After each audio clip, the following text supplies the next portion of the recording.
Welcome दोस्तों, एक बार फिर से स्वागत है आपका मेरे इस यूट्यूब चैनल पे। आज मैं आपको जो बताने वाला हूँ वो है पोर्टेबिलिटी।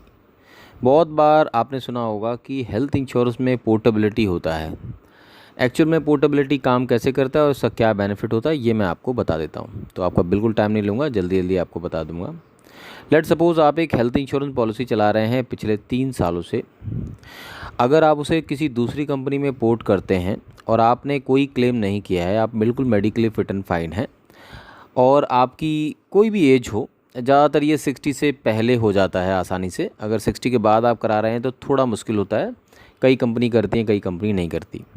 तो जब आप पोर्ट कराते हैं तो उसमें आपको एक बेनिफिट मिलता है, वो है आपका वेटिंग पीरियड आपको दोबारा से सर्व नहीं करना पड़ता। मतलब जब आप फ्रेश पॉलिसी लेते हैं तो उसमें 30 डेज़ का वेटिंग पीरियड होता है, 2 ईयर्स का वेटिंग पीरियड होता है।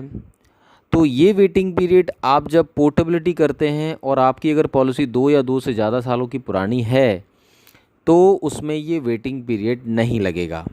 आप 0 डे से दूसरी पॉलिसी में कवर हो जाएंगे और जो आपका एक्सपायरी डेट है उस पॉलिसी का, उस डेट से, जैसे सपोज़ करो 1 तारीख को अगर एक्सपायरी डेट है तो 2 तारीख से आप दूसरी वाली कंपनी में कवर हो जाएंगे। मेनली यही बेनिफिट होता है पोर्टेबिलिटी का। और पोर्टेबिलिटी करनी चाहिए या नहीं करनी चाहिए ये डिपेंड करता है कि अगर किसी की जो कुछ भी इंश्योरेंस कंपनी आप चला रहे हैं, अगर उसका प्रीमियम बहुत ज़्यादा है या फिर वो बहुत ज़्यादा प्रीमियम चार्ज कर रहे हैं। ज़्यादातर जो कस्टमर्स होते हैं या ज़्यादातर लोग होते हैं वो इसी वजह से अपना पॉलिसी पोर्ट कराते हैं किसी दूसरी कंपनी में। तो अगर आपको भी लगता है कि आपका प्रीमियम ज़्यादा है और आप कंपेयर करके देख के आप कोई भी एक अच्छी हेल्थ इंश्योरेंस पॉलिसी में पोर्ट करा सकते हैं ना। एक दूसरी बात बताता हूँ कि अगर मान लीजिए कोई क्रिटिकल इलनेस हो जाती है तो पोर्टेबिलिटी नहीं होती, अमूमन नहीं होती।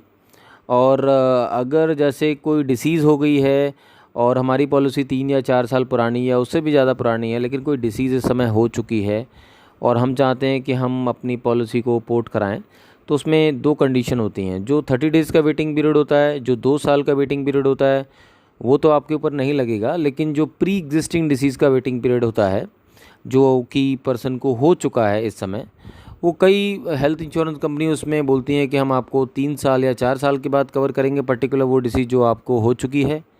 और कई इंश्योरेंस कंपनी बोलती हैं कि हम ये वेटिंग पीरियड आपके ऊपर नहीं लगाएंगे, अगर आप हमें 3 या 4 साल का डॉक्यूमेंट देंगे, मतलब पुरानी पॉलिसी का डॉक्यूमेंट देंगे, तो हम ये वेटिंग पीरियड आपके ऊपर नहीं लगाएंगे। सो अगर आपको कभी पॉलिसी पोर्ट करनी है तो आप ये देख लें कि आप मेडिकली फिट एंड फाइन है तो आसानी से आपकी पॉलिसी पोर्ट हो जाएगी। अगर आप मेडिकली फिट एंड फाइन नहीं हैं, थोड़ा मुश्किल होता है। मतलब कई बार इंश्योरेंस कंपनी एक्सेप्ट करती है, कई बार इंश्योरेंस कंपनी एक्सेप्ट नहीं करती।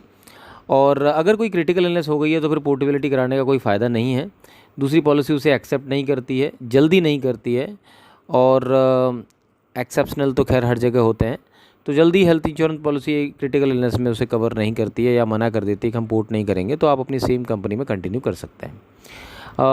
प्रीमियम देख लीजिए कि क्या प्रीमियम्स है, उसके अकॉर्डिंगली आप अपना पॉलिसी पोर्ट करने के बारे में सोचें। ख़राब नहीं है, अगर आप कोई भी इंश्योरेंस कंपनी लेते हैं और उसमें अगर आप पोर्ट करते हैं तो कुछ नुकसान नहीं होता है। वेटिंग पीरियड आपका वेव्ड अप हो जाता है as per insurance company. Thank you so much for your giving time.